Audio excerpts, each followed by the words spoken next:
ಎಷ್ಟೋ ದಿನ ಆದ್ಮೇಲೆ ಹೌಸ್ಫುಲ್ ಆಗಿದ್ದ ಒಂದು ಥಿಯೇಟರ್ ನಲ್ಲಿ ಒಂದು ಒಳ್ಳೆ ಕನ್ನಡ ಸಿನಿಮಾವನ್ನ ನೋಡಿದೆ. ಎಲ್ರಿಗೂ ನಮಸ್ಕಾರ, ನಾನು ನಿಮ್ಮ ಮನೋಜ್. ಅನ್ವೇಷಿ ಮೂವಿ ರಿವ್ಯೂಗೆ ನಿಮ್ಗೆಲ್ರಿಗೂ ಸ್ವಾಗತ. ಇವತ್ತು ನಾವು ಕಿಚ್ಚ ಸುದೀಪ್ ಅವರು ಅಭಿನಯಿಸಿರುವ ಮ್ಯಾಕ್ಸ್ ಸಿನಿಮಾದ ರಿವ್ಯೂ ಅನ್ನ ನೋಡ್ತಾ ಇದ್ವಿ.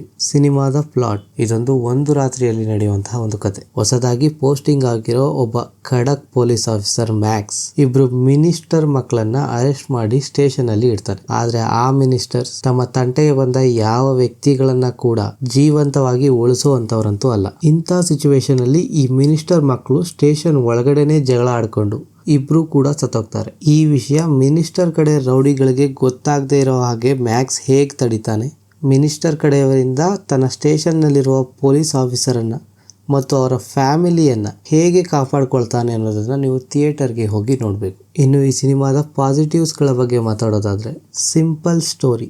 ಈ ಸಿನಿಮಾದ ಸ್ಟೋರಿಯಲ್ಲಿ ಯಾವುದೇ ಕಾಂಪ್ಲೆಕ್ಸಿಟೀಸ್ ಇಲ್ಲ, ಆದ್ರೆ ಈ ಸಿನಿಮಾ ಗ್ರ್ಯಾಂಡ್ ಆಗಿ ಕಾಣುತ್ತೆ. ಸಿನಿಮಾದ ಕ್ವಾಲಿಟಿಯಲ್ಲಿ ಯಾವುದೇ ಕಾಂಪ್ರಮೈಸ್ ಇರೋದಿಲ್ಲ. ಮುಖ್ಯವಾಗಿ ಈ ಸಿನಿಮಾದ ಫಸ್ಟ್ ಹಾಫ್ ತುಂಬಾ ಗ್ರಿಪ್ಪಿಯಾಗಿ ಮತ್ತು ಆಡಿಯನ್ಸ್ ಅನ್ನ ಎಂಗೇಜಿಂಗ್ ಆಗಿ ಇಟ್ಕೊಳ್ಳುತ್ತೆ. ಈ ಸಿನಿಮಾದಲ್ಲಿ ಕಿಚ್ಚ ಸುದೀಪ್ ಅವರ ಸ್ಕ್ರೀನ್ ಪ್ರೆಸೆನ್ಸ್ ಕೂಡ ಈ ಸಿನಿಮಾದ ಹೈಲೈಟ್ ಗಳಲ್ಲಿ ಒಂದು. ಈ ಸಿನಿಮಾದಲ್ಲಿ ಹಲವಾರು ಆಕ್ಷನ್ ಎಪಿಸೋಡ್ಗಳಿವೆ. ಆ ಎಲ್ಲ ಆಕ್ಷನ್ ಸೀನ್ ಗಳನ್ನ ಕಿಚ್ಚ ಸುದೀಪ್ ಅವರು ತುಂಬಾ ಸ್ಮೂತ್ ಆಗಿ ಹ್ಯಾಂಡಲ್ ಮಾಡಿದ್ದಾರೆ. ಇನ್ನು ಈ ಸಿನಿಮಾದ ಮತ್ತೊಂದು ಪಾಸಿಟಿವ್ ಪಾಯಿಂಟ್ ಅಂದ್ರೆ ಅದು ಈ ಸಿನಿಮಾದ ಬ್ಯಾಕ್ ಗ್ರೌಂಡ್ ಮ್ಯೂಸಿಕ್.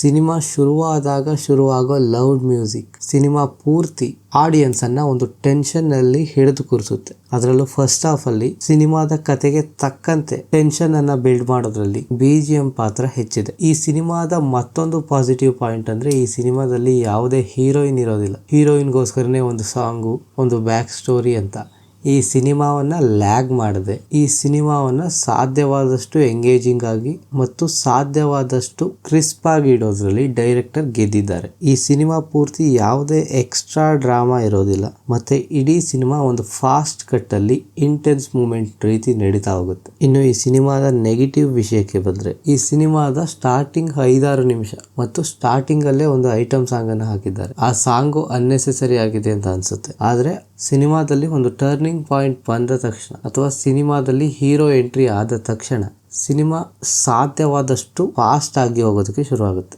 ಹಾಗೆ ಈ ಸಿನಿಮಾದಲ್ಲಿ ಯಾವುದೇ ರೀತಿ ಹೊಸತನ ಕಾಣೋದಿಲ್ಲ. ಆ ವಿಷಯದಲ್ಲಿ ನೀವು ಟ್ರೈಲರ್ ಅಲ್ಲಿ ಏನ್ ನೋಡಿರ್ತೀರೋ ಅದೇ ಲೆವೆಲ್ಗೆ ಎಕ್ಸ್ಪೆಕ್ಟೇಷನ್ ಇಟ್ಕೊಳ್ಳೋದು ಉತ್ತಮ. ಒಟ್ಟಾರೆಯಾಗಿ ಹೇಳ್ಬೇಕು ಅಂದ್ರೆ, ನೀವು ಒಬ್ಬ ಮಾಸ್ ಮೂವಿ ಲವರ್ ಆಗಿದ್ರೆ ಈ ಸಿನಿಮಾ ನಿಮ್ಮನ್ನ ತುಂಬಾ ಎಂಟರ್ಟೈನ್ ಮಾಡುತ್ತೆ. ನೀವು ನಾರ್ಮಲ್ ನ್ಯೂಟ್ರಲ್ ಆಡಿಯನ್ಸ್ ಆಗಿದ್ರು ಕೂಡ ನಿಮ್ಮ ಎಕ್ಸ್ಪೆಕ್ಟೇಷನ್ ಕಡಿಮೆ ಇದ್ರೆ ಈ ಸಿನಿಮಾ ನಿಮ್ಮನ್ನ ತುಂಬಾ ಎಂಗೇಜಿಂಗ್ ಆಗಿ ಇಟ್ಕೊಳ್ಳುತ್ತೆ. ಕನ್ನಡದ ದೊಡ್ಡ ಹೀರೋಗಳ ಸಿನಿಮಾ ವರ್ಷಕ್ಕೆ ಒಂದು ಅನ್ನೋ ರೀತಿ ಆಗಿದೆ. ಇಂತಹ ಸಂದರ್ಭದಲ್ಲಿ ರಿಲೀಸ್ ಆಗಿರೋ ಒಳ್ಳೆ ಸಿನಿಮಾವನ್ನ ಥಿಯೇಟರ್ ನಲ್ಲಿ ನೋಡೋದು ಉತ್ತಮ. ನನ್ನ ರೇಟಿಂಗ್ ಈ ಸಿನಿಮಾಗೆ 3.5 ಸ್ಟಾರ್ಸ್. ನೀವು ಈ ಸಿನಿಮಾವನ್ನು ನೋಡಿದ್ರೆ ನಿಮ್ಮ ಎಕ್ಸ್ಪೀರಿಯನ್ಸ್ ಹೇಗಿತ್ತು ಅಂತ ಕಮೆಂಟ್ ಸೆಕ್ಷನ್ ಅಲ್ಲಿ ತಿಳಿಸಿ. ಈ ವಿಡಿಯೋ ಇಷ್ಟ ಆಗಿದ್ರೆ ಲೈಕ್ ಮಾಡಿ, ಶೇರ್ ಮಾಡಿ ಮತ್ತು ಇದೇ ರೀತಿ ಮೂವಿ ರಿವ್ಯೂಸ್ಗಾಗಿ ಅನ್ವೇಷಿ ಚಾನಲ್ಗೆ ಸಬ್ಸ್ಕ್ರೈಬ್ ಆಗಿ.